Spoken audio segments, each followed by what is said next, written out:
E aí, excelência? Tranquilo? Beleza com você? Olha, nessa segunda parte do Poder Familiar e a Guarda Compartilhada, a gente vai conversar sobre o interesse superior da criança. Você sabia que a criança tem um superior interesse na família? Pois é, e a primeira coisa que você precisa saber é que o superior interesse da criança ele está acima dos seus direitos enquanto pais. E o nascimento de uma criança, ele cria uma relação de direito onde você, como pai, tem praticamente todos os encargos e a criança tem praticamente todos os direitos. E ela tem esse superior interesse porque na relação pais e filhos, ela é a parte mais frágil, que realmente é dependente e indefesa. E além do mais, por mais que pareça paradoxal, a Constituição Federal ela tende a proteger muito a criança e adolescente porque eles vão ser o futuro da nação, o futuro do país. E ela coloca a sociedade, de maneira geral, como responsáveis pelas crianças e os adolescentes. Ainda que a gente veja, em muitos casos, uma realidade contrária daquilo que a lei determina, infelizmente. E você pode estar se perguntando qual é, então, o superior interesse da criança, já que ele é tão valorado pela lei e tão protegido por ela. E é simples e impactante esse conceito, excelência. Porque o superior interesse da criança nada mais é do que o direito que a criança e o adolescente têm de se desenvolver sobre a mais intensa influência do amor e do afeto. E não importa sua classe social, sua religião ou cor. O que importa é a capacidade de gerar afeto que você vai ter quando em conexão com essa criança, com esse adolescente, nessa caminhada da educação e do desenvolvimento desse indivíduo dentro dos bons valores morais e princípios de vida. Você já parou para pensar que um dia o seu filho vai estar no comando de alguma dessas engrenagens, dessa máquina que a gente chama de mundo? E quando ele estiver lá, vai ser o seu legado que, em grande proporção, ele vai estar carregando em suas mãos e em seu coração. E deixa eu te fazer uma pergunta. Quando você olha o seu reflexo através dos olhos do seu filho hoje, o que você vê? Um bom legado sendo construído ou um mau legado sendo construído? Entenda que o melhor contexto para você construir um bom legado ou para você reverter, de repente, um mau legado que eventualmente esteja sendo construído é enquanto eles estão debaixo da sua autoridade, enquanto geralmente eles são menores de idade, porque depois que eles crescem, saem de casa, a tua influência diminui muito.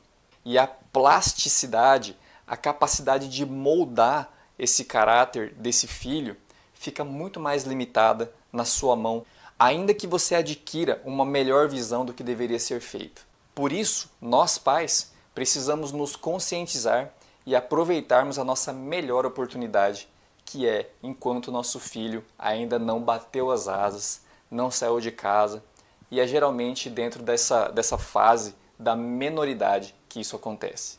Agora eu quero pedir um pouco mais de atenção para esse assunto que eu vou falar, que é o seguinte: brigas entre o casal, brigas entre pai e mãe, desentendimentos e até mesmo o divórcio não podem ser impeditivos para que essa meta se realize.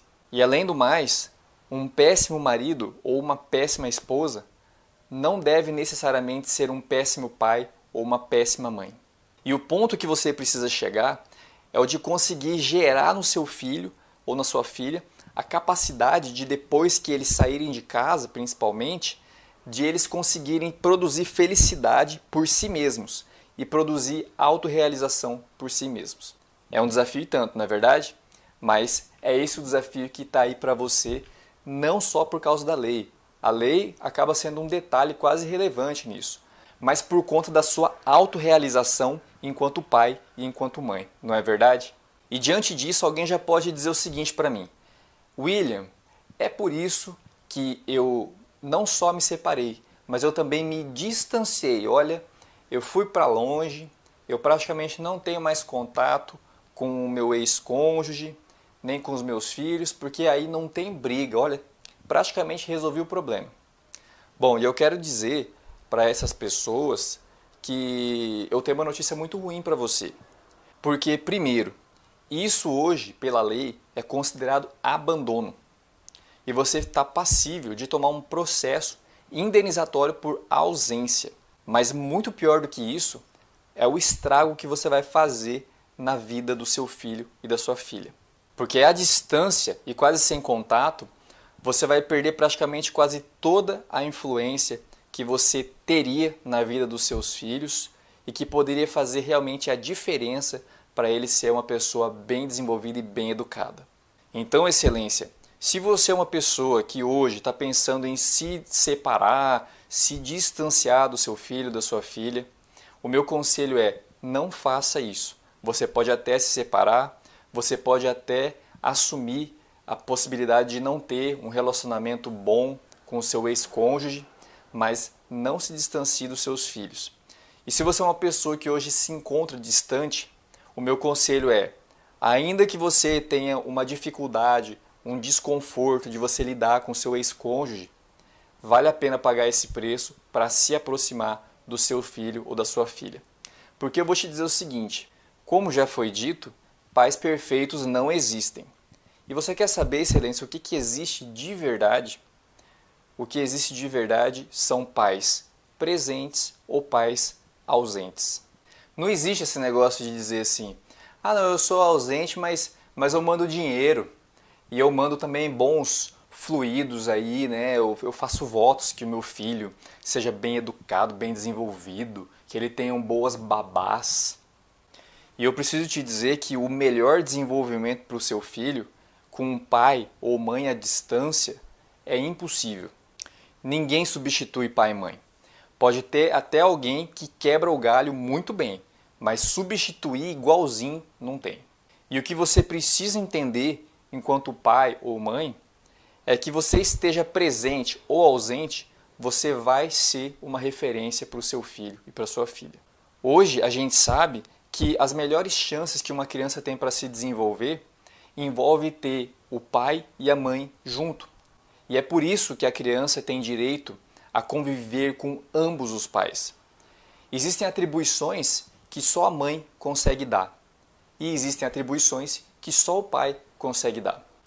Por exemplo, a mãe tem uma atribuição fundamental que só ela é capaz de executar dentro dos 3 primeiros anos de idade de uma criança.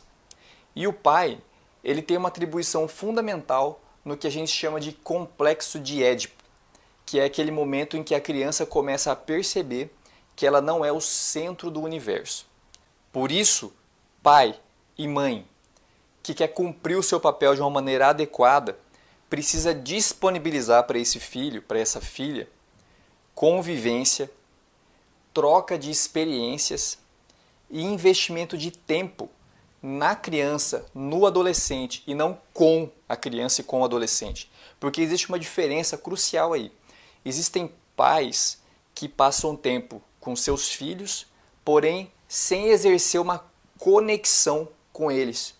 Ou seja, é muito fácil eu pegar um filho meu, chamar, ficar junto de mim, mas ficar assistindo televisão, ficar no telefone, ficar de repente ali na internet ou conversando com outras pessoas ou simplesmente fazendo atividades do meu interesse. Ou seja, é como se fosse um objeto do meu lado. E existem muitos pais que simplesmente não investem tempo em conexão com o filho. Porque só por meio da conexão que você de fato vai conseguir trocar experiência e incutir valores de atribuição paterna e materna. Porque o que a escola faz é passar informações técnicas, conhecimentos gerais, enfim, conhecimentos de geografia, química, português.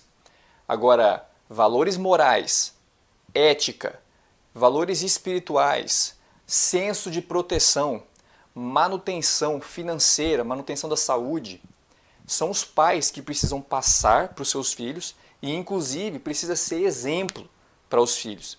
Quem nunca ouviu aquela frase que diz assim: os seus atos falam tão alto que eu não consigo ouvir aquilo que você diz? Ou seja, se você é uma pessoa que até fala, até transmite verbalmente valores importantes, valores nobres para os seus filhos, mas se de fato você não pratica, se você não é aquilo que você fala, o que você acha que o seu filho vai absorver e agregar e incorporar no caráter dele daquilo que ele tira de você enquanto fonte de influência. Aquilo que você fala ou aquilo que você faz. Isso quer dizer, excelência, que para ser pai ou mãe, não cabe espaço para sermos pessoas pequenas. Se queremos ser pais e mães cumpridores de uma maneira adequada do papel que a gente tem, precisamos ser pessoas grandes. Porque é por meio dos seus atributos de caráter que o seu filho vai começar a querer, a copiar, a modelar e a adquirir a maneira pela qual, os princípios pelos quais ele vai se projetar na vida de trabalho dele, na sociedade e nos relacionamentos dele, excelência. Ou seja, não há neutralidade. Você, simplesmente por ser pai ou você simplesmente por ser mãe de alguém, você já tem um peso de influência, um peso de referência muito grande na vida do seu filho e da sua filha. Nunca se esqueça disso. Agora tem uma coisa muito importante que eu também preciso falar com você e eu peço sua atenção especial também. Que é o seguinte, o superior interesse da criança não é um superpoder que a criança tem para que se realizem todos os desejos dela. Por mais que esse direito que a criança tem faça dela o centro da família, o centro das atenções, isso não faz dela também a liderança da família. Não faz dela a pessoa que vai começar a ditar o funcionamento da casa, quais vão ser as regras dentro de casa, quais vão ser as regras na hora que você está num restaurante, que você está no supermercado, na hora que você está viajando. Muito pelo contrário. Quem tem que fazer as regras, a lei, ela diz que quem é liderança é pai e mãe. Quem tem que fazer regra é pai e mãe. Então presta atenção aqui, excelência. A lei, ela diz para você, enquanto pai e mãe, não permitir ser manipulados pelos filhos. E isso começa a acontecer ainda quando a criança é um bebê. Isso aí já tem profissionais que começam a dizer isso em consulta. Começa a dizer, ó, esse tipo de choro aqui já é um tipo de choro manipulador. E aí existem ali algumas técnicas para você demonstrar para essa criança já em tenra idade que quem manda na educação é você, não é ela que vai chorar do jeito que ela quer, que vai ficar gritando para mamar a hora que ela quer. Eu sei que isso é um pouco complexo e um pouco polêmico de se falar, mas o que eu quero que você entenda é que a manipulação, essa tentativa de manipulação, ela existe desde tenra idade. E é você que, diante da lei, tem a responsabilidade de não permitir que isso aconteça, sob pena de você ter prejudicado o desenvolvimento e a melhor educação do seu filho. A lei também determina que você, enquanto pai, enquanto mãe, coloque limites para o seu filho. A lei determina que você exija obediência dos seus filhos. A lei determina que você exija respeito dos seus filhos. E a lei também determina que você delegue serviços próprios da idade e condição do seu filho para que ele execute. Isso quer dizer que colocar o seu filho para trabalhar, para ajudar a família, ajudar em serviços do dia a dia, enfim, aquilo que você achar razoável, não é exploração, longe disso. Na verdade, isso é desenvolvimento. Você quer ensinar o seu filho a ser responsável, organizado, pontual, comece a delegar serviços para eles que vai ter uma relação com tudo isso, com todo esse contexto. E assim, desde criança, você começa a criar um hábito. E isso vai fazer com que depois que ele cresça, esse filho e essa filha cresça, isso não seja algo difícil, não seja algo que cause sofrimento. Então você vai facilitar muito a vida do seu filho e da sua filha, colocando serviços que vai começar a ensinar todos os parâmetros da vida importantes para qualquer pessoa que vai viver a vida adulta com todos os seus desafios e dificuldades, mas que vai proporcionar também todos os benefícios de quem já aprendeu a viver desde pequeno. Para essa segunda parte era isso que eu tinha para dizer, então eu encontro você a qualquer momento na terceira parte dessa série. Excelência!